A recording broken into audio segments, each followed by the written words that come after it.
औरंगजेब के पुतले तो हर महीने जलाए जाने चाहिए। हमारे केस में सोनिया अख्तर बांग्लादेश से महिला आई, हमने उसको सोनिया अख्तर रहते हुए उसके पूरे अधिकारों को दिलाने का काम किया। देखिए, हमारे देश में औरंगजेब आताताई रहा, आक्रामक रहा। औरंगजेब को हम महिमा मंडित नहीं कर सकते।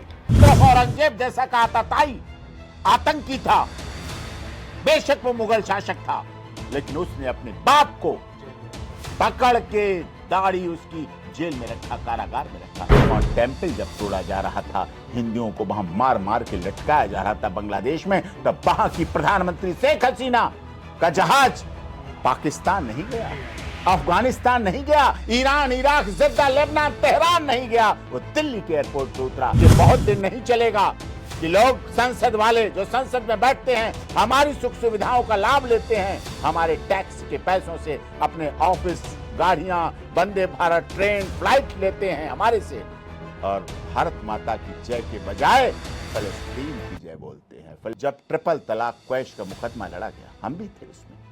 हमारे प्रोग्राम इंडिया से बाहर लगे थे। जून में सुप्रीम कोर्ट में छुट्टियां होती हैं, टिकट हो जाते हैं, सब वीजा, पासपोर्ट, सब बाहर के सेमिनार, यूनिवर्सिटी के, लॉ कॉलेज के सेमिनार हो, सब बुक था।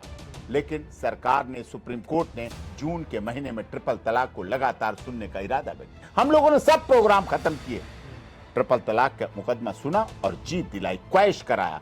हमने भारत में रहने वाली, इस्लाम को मानने वाली महिलाएं, जो इस्लाम को माननी थी, 5 वक्ती नमाज थी, लेकिन उनके पति अपनी क्रूरता के तहत, जो महिलाएं इस्लाम को माननी थी और पेट में जुड़वा बच्चों की मां थी, सोचो, जुड़वा बच्चे जिनके पेट में पल रहे थे, उन महिलाओं को ऐसे पति, उनका सजा सजाया घर, उनका बेडरूम, उनका किचन, उनका ड्राइंग रूम, महिला सजाती है अपने घर को, चाहे हिंदू हो, मुस्लिम हो, सिख हो, ईसाई हो, जैन हो, पारसी हो, गरीब हो, अमीर हो, दलित हो, शोषित हो, पीड़ित हो, मजदूर हो, सवर्ण हो, कोई भी हो, सब सजाते हैं उस घर को। लेकिन उसका पति एक बार पकड़ता हाथ, गेट के बाहर करता उस गर्भवती महिला को, उसका सजे सजाए घर से बाहर निकालता, कहता तलाक तलाक तलाक, बाहर हो जा, और वो धक्के मार के सड़क पर फेंक दी जाती थी। रोती रहती थी, बिलखती रहती थी, लेकिन कोई नहीं उसको सुनता था, कोई नहीं समझता था। हम लोगों ने, माननीय सर्वोच्च न्यायालय ने, भारत से 55 इस्लामिक देश होते रहे, किसी ने ट्रिपल तलाक को क्वैश नहीं किया, लेकिन भारत ने, माननीय सर्वोच्च न्यायालय ने ट्रिपल तलाक क्वैश कर दिया। और अब कोई भी भारत में इस्लाम को मानने वाली महिला दुखी नहीं है, परेशान नहीं है, वो घर की मालकिन है, वो घर की मुखिया है, और वो घर में अपने रहती है, और पति उससे तरीके से, जैसे पति को बात करना चाहिए वैसे पति बात करता है, और सभ्यता में रहता है, और हिसाब से चलता है। घर बसा हुआ है, खुशहाली है, महिलाओं का अधिकार मिला। हमने इस्लाम को इस्लाम न मानते हुए, महिलाओं को अपनी बहन बेटियां मानते हुए अधिकार देने का काम किया। और इसीलिए पूरी दुनिया ने, आपने देखा नहीं इससे बड़ा क्या मिसाल होगा, बांग्लादेश में जब हिंदू मुस्लिम हुआ, तो बांग्लादेश की शेख हसीना, जब हमारे हिंदुस्तान के हिंदू छात्र जो 8 लाख थे, 1 करोड़ थे, जिन्होंने बांग्लादेश की अर्थव्यवस्था को मजबूत किया, इस्कॉन के टेम्पल ने उस समय बांग्लादेश के भूखे मुसलमानों को खाना देने का काम किया जब वहां भुखमरी थी। लेकिन इस्कॉन टेम्पल जब तोड़ा जा रहा था, हिंदुओं को वहां मार मार के लटकाया जा रहा था बांग्लादेश में, तब वहां की प्रधानमंत्री शेख हसीना का जहाज पाकिस्तान नहीं गया, अफगानिस्तान नहीं गया, Iran, Iraq, Jeddah, Lebanon, Tehran नहीं गया, वो दिल्ली के एयरपोर्ट पे उतरा, गाजियाबाद के एयरपोर्ट पे उतरा, और जाके हमने उन्हें सुरक्षा भी दी, संरक्षण भी दिया। हमारे केस में सोनिया अख्तर बांग्लादेश से महिला आई, हमने उसको सोनिया अख्तर रहते हुए उसके पूरे अधिकारों को दिलाने का काम किया, उसको संरक्षण दिया, सुरक्षा दी। आज वो खुशहाल है अपने बच्चे के साथ। तो ये हमारी भावना है, ये हमारा अपना सोच है, ये सनातन धर्म की सोच है, दूसरे की सोच नहीं हो सकती है। इसीलिए इस दुनिया मानता है, नहीं तो क्या Lebanon, Iran, Iraq, Jeddah, Tehran हमारे देश के प्रधानमंत्री को अपने देश के सर्वोच्च सम्मान देते? नहीं देते, वो तो बिल्कुल नहीं देते। लेकिन वो सम्मान केवल नरेंद्र दामोदर दास मोदी का नहीं है, वो देश के केवल प्रधानमंत्री का नहीं है, वो इस देश के 140 करोड़ लोगों का सम्मान इस्लामिक कंट्रियों में मिलता है। यानी मैं आपकी बात का अगर एक मोटा सारांश निकाल के देखूं कि वक्फ संशोधन बिल अगर आता है तो जैसे 3 तलाक को लोग गलत कह रहे थे, लेकिन आज उसका लाभ मिल रहा है, वक्फ में भी आने वाले समय में मिलेगा। एक अंतिम सवाल मैं आपसे करूंगा, बहुत देर रात हम बैठ के बात भी कर रहे हैं, बहुत जरूरी विषय भी है। महाराष्ट्र के नागपुर में औरंगजेब को लेकर जिस तरीके का विवाद छिड़ा, उसमें हिंदू सोसाइटीज पर हमला किया गया। अब जब उस पर क्या बोलते हैं कि न्यायिक प्रक्रिया जो है शुरू हो चुकी है, अपराधियों को उनके अपराध की सजा मिलने का नंबर आ गया, तो उसमें जो विरोध चल रहा था बजरंग दल और विश्व हिंदू परिषद का, उनकी भी जांच हो रही है। अगर आपने पढ़ा हो तो क्या अगर उस विरोध के कारण वो पत्थरबाजी हुई है तो क्या उन लोगों को सजा देना जायज है? नहीं, इसके पीछे एक बड़ा कारण है। देखिए, हमारे देश में औरंगजेब आताताई रहा, आक्रामक रहा। औरंगजेब को हम महिमा मंडित नहीं कर सकते।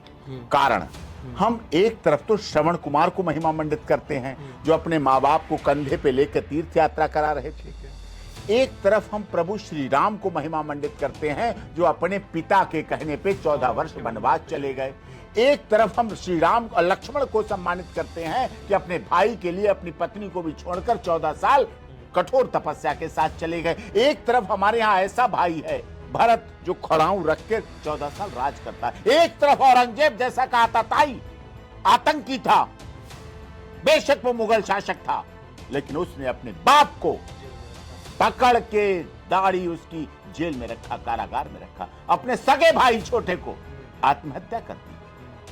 और ये हम केवल उसका बुराई नहीं कर रहे हैं, हमने रावण की भी बुराई की जिसने अपने भाई को छोड़ा तो प्रभु श्री राम ने उसका वध भी किया। हमने कंस की भी बुराई की। सनातन धर्म पक्षपात नहीं करता है। सनातन धर्म में कंस को भी कोई कंस नाम नहीं रखता, रावण नाम नहीं रखता है। कंस बेशक यदुवंशी था, बेशक मथुरा का था, लेकिन अगर उसने गलत किया तो उसको दंड दिया, समाज ने अपमानित भी किया।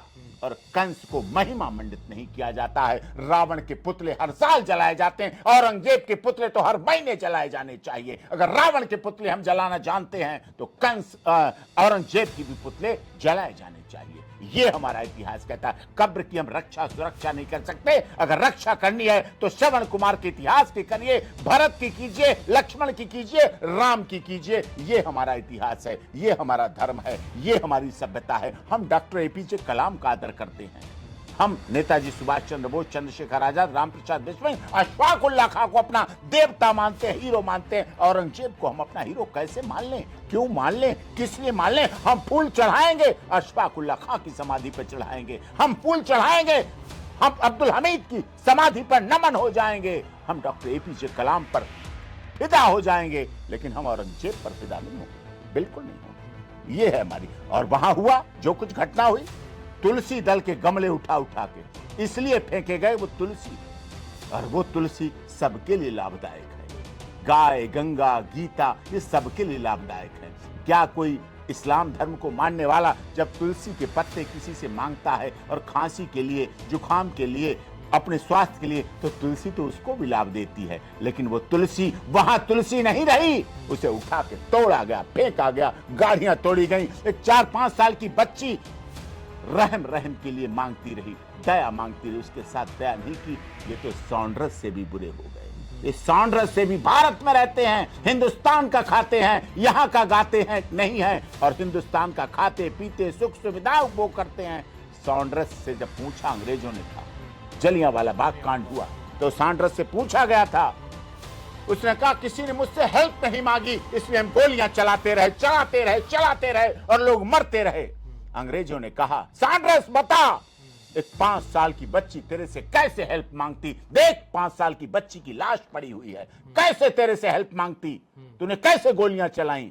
अंग्रेजों का दिल भी अच्छा था, जो आज के भारत में रह रहे, आस्तीन के सांप रह रहे हैं, उनसे अंग्रेजों का भी दिल अच्छा था। और उन्होंने सॉन्ड्रस का बहिष्कार किया कि सॉन्ड्रस तूने गलत किया, हम तेरे को प्रोसिक्यूट करेंगे जलियांवाला बाग कांड के बाद। तो सोचिए आप, लेकिन भारत में ऐसे लोग हैं जो औरंगजेब को महिमा मंडित करना चाहते हैं, औरंगजेब की तारीफ करना चाहते हैं, जो अपने बाप का नहीं हुआ। अपना छोटा भाई तो सहोदर होता है, दिल का टुकड़ा होता है, करीब होता है, आप उसे डांटिए, फटकारिए, समझाइए, लेकिन ऐसा तो नहीं उसकी हत्या कर देंगे।